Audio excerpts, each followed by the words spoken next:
Hi friends, പുതിയൊരു വീഡിയോയിലേക്ക് എല്ലാവർക്കും സ്വാഗതം. അപ്പോൾ ഇന്നത്തെ നമ്മുടെ വീഡിയോ സദ്യ സ്പെഷ്യൽ കൂട്ടുകറിയാണ്.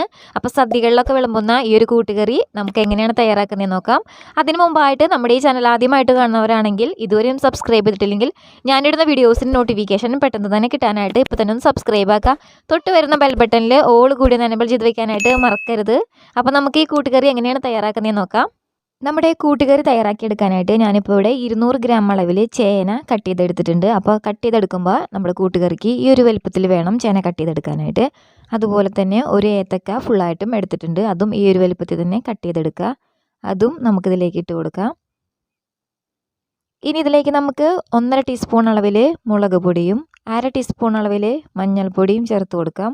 അതിനോടൊപ്പം തന്നെ ഇതിലേക്ക് ആവശ്യമായിട്ടുള്ള ഉപ്പ് കൂടിയും ചേർത്ത് കൊടുത്തിട്ട് ഇത് നന്നായിട്ട് തന്നെ ഒന്ന് മിക്സ് ചെയ്തെടുക്കുക.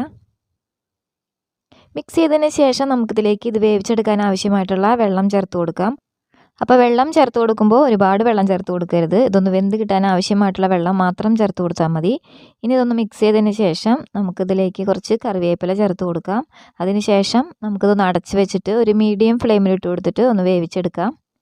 അപ്പോൾ ഇതൊന്ന് വെന്ത് വരുന്ന സമയം കൊണ്ട് നമുക്കിതിലേക്ക് ആവശ്യമായിട്ടുള്ള ഒരു അരപ്പ് തയ്യാറാക്കി എടുക്കണം. അപ്പോൾ അത് തയ്യാറാക്കി എടുക്കാനായിട്ട് ഞാനിപ്പോൾ ഇവിടെ മിക്സിയുടെ ചെറിയ ജാറിലേക്ക് ഒരു 1/2 കപ്പ് അളവിൽ തേങ്ങ ചേർത്ത് കൊടുത്തിട്ടുണ്ട്. ഇതിലേക്ക് 1/2 ടീസ്പൂൺ അളവിൽ ജീരകം ചേർത്ത് കൊടുക്കുക. എന്നിട്ട് ഇതിലേക്ക് ഒരു അല്പം വെള്ളം ചേർത്ത് കൊടുത്തിട്ട് ഇത് നന്നായിട്ട് തന്നെ ഒന്ന് അരച്ചെടുക്കുക. ഇപ്പോൾ നമ്മുടെ തേങ്ങ നന്നായിട്ട് തന്നെ ഒന്ന് അരച്ചെടുത്തിട്ടുണ്ട്. അപ്പോൾ നമ്മൾ വേവിക്കാനായിട്ട് വെച്ചിട്ടുണ്ടായിരുന്ന ചേനയും കായും എല്ലാം ഏകദേശം വെന്ത് വന്നിട്ടുണ്ട്. ഇതിപ്പോൾ ഏകദേശം ഒരു 15 മിനിറ്റോളം ആയിട്ടുണ്ട്. ഇപ്പോൾ ഇതിലെ വെള്ളമെല്ലാം ഏകദേശം വറ്റി നന്നായിട്ട് തന്നെ വെന്ത് കിട്ടിയിട്ടുണ്ട്. ഇനി ഇതിലേക്ക് നമുക്ക് ചേർത്ത് കൊടുക്കാനുള്ളത് കടലയാണ്. ഞാനിപ്പോൾ ഇവിടെ 1/2 കപ്പ് അളവിൽ കടല വെള്ളത്തിലിട്ട് നന്നായിട്ട് കുതിർത്തതിന് ശേഷം കുക്കറിലിട്ട് നന്നായിട്ട് തന്നെ വേവിച്ചെടുത്തിട്ടുള്ളതാണ്. അപ്പോൾ പ്രത്യേകം ശ്രദ്ധിക്കുക, വേവിച്ചെടുത്ത കടലയാണ് നമ്മളിതിലേക്ക് ചേർത്ത് കൊടുക്കേണ്ടത്. അപ്പോൾ 1/2 കപ്പ് അളവിൽ കടല വേവിച്ചതും ഇതിലേക്ക് ചേർത്ത് കൊടുക്കുകയാണ്. ഇനി നമുക്കിതിലേക്ക് നമ്മൾ എടുത്ത് വെച്ചിരിക്കുന്ന അരപ്പ് ചേർത്ത് കൊടുക്കുക. അതിനോടൊപ്പം തന്നെ നമുക്കിതിലേക്ക് 1 ടീസ്പൂൺ അളവിൽ കുരുമുളക് പൊടി ചേർത്ത് കൊടുക്കാം. അതിലേക്ക് നമുക്ക് 1.5 ടീസ്പൂൺ അളവിൽ ശർക്കര പൊടിച്ചതും ചേർത്ത് കൊടുക്കുക. എന്നിട്ട് ഇതെല്ലാം കൂടിയിട്ട് നന്നായിട്ട് തന്നെ ഒന്ന് മിക്സ് ആക്കുക.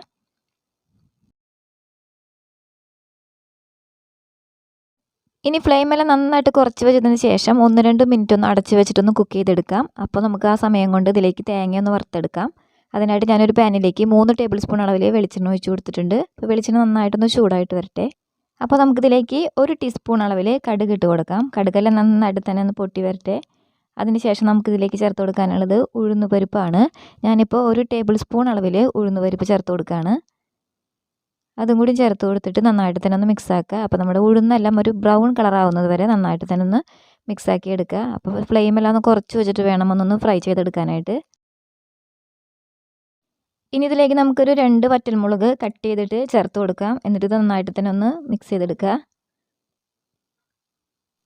ഇനി ഇതിലേക്ക് നമുക്ക് ചേർത്ത് കൊടുക്കാനുള്ളത് തേങ്ങ ചിരകിയതാണ്. ഞാനിപ്പോൾ ഇവിടെ 1.5 കപ്പ് അളവിലാണ് തേങ്ങ ചിരകിയത് എടുത്തിട്ടുള്ളത്. അത് നമുക്കിതിലേക്ക് ഇട്ട് കൊടുക്കാം.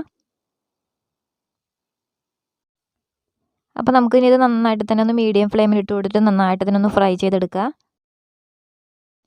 അപ്പോൾ കൂട്ടുകറി തയ്യാറാക്കുമ്പോൾ കൂടുതലും നമ്മൾ ചേർത്ത് കൊടുക്കുന്നത് വറുത്തെടുത്ത തേങ്ങയാണ്. അപ്പോൾ ഇത് നന്നായിട്ട് തന്നെ വറുത്തെടുക്കണം. അപ്പോൾ നമ്മൾ സാധാരണ വറുക്കുന്നതിലും കൂടുതലായിട്ട് ഒന്നും കൂടി ബ്രൗൺ കളറായിട്ട് വേണം ഇത് വറുത്തെടുക്കാനായിട്ട്. ഇപ്പോൾ നമ്മുടെ തേങ്ങയിൽ നന്നായിട്ട് തന്നെ ബ്രൗൺ കളറായിട്ട് കിട്ടിയിട്ടുണ്ട്. അപ്പോൾ ഈ ഒരു രീതിയിലാകുമ്പോൾ നമുക്ക് ഫ്ലെയിമൊക്കെ ഓഫാക്കി കൊടുക്കുക. എന്നിട്ട് ഇത് വേറൊരു പ്ലേറ്റിലേക്ക് മാറ്റി വയ്ക്കുക, അല്ലെങ്കിൽ ഇത് പെട്ടെന്ന് തന്നെ കരിഞ്ഞു പോകും. ഇപ്പോൾ നമ്മൾ അരപ്പെല്ലാം ചേർത്തതിന് ശേഷം ഇപ്പോൾ ഇത് നന്നായിട്ട് തന്നെ ഒന്ന് തിളച്ച് വന്നിട്ടുണ്ട്. ഇപ്പോൾ ഇതിലെ വെള്ളമെല്ലാം അത്യാവശ്യം ഒന്ന് വറ്റിയിട്ടുണ്ട്. അപ്പോൾ നമുക്കിനി എടുത്ത് വെച്ചിരിക്കുന്ന തേങ്ങ വറുത്തത് ഇതിലേക്ക് ചേർത്ത് കൊടുക്കാം. തേങ്ങ ചേർത്ത് കൊടുത്തതിന് ശേഷം ഇതെല്ലാം കൂടിയിട്ട് നന്നായിട്ട് തന്നെ ഒന്ന് മിക്സാക്കി എടുക്കണം. ലാസ്റ്റ് നമുക്കിതിലേക്ക് കുറച്ച് കറിവേപ്പില കൂടി ചേർത്ത് കൊടുത്തിട്ട് നന്നായിട്ട് തന്നെ ഒന്ന് മിക്സാക്കി എടുത്താൽ മതി. നമ്മുടെ സദ്യ സ്റ്റൈൽ കൂട്ടുകറി ഇവിടെ തയ്യാറായിട്ടുണ്ട്. അപ്പോൾ എല്ലാവരും ഇതുപോലെ ഒന്ന് ട്രൈ ചെയ്ത് നോക്കുക. അപ്പോൾ ഈ ഒരു വീഡിയോ നിങ്ങൾക്ക് ഇഷ്ടമായിട്ടുണ്ടെങ്കിൽ ഒരു ലൈക്ക് തരാനായിട്ട് മടിക്കരുത്. അപ്പോൾ നമുക്കിനി അടുത്ത റെസിപ്പി ആയിട്ട് കാണാം. താങ്ക്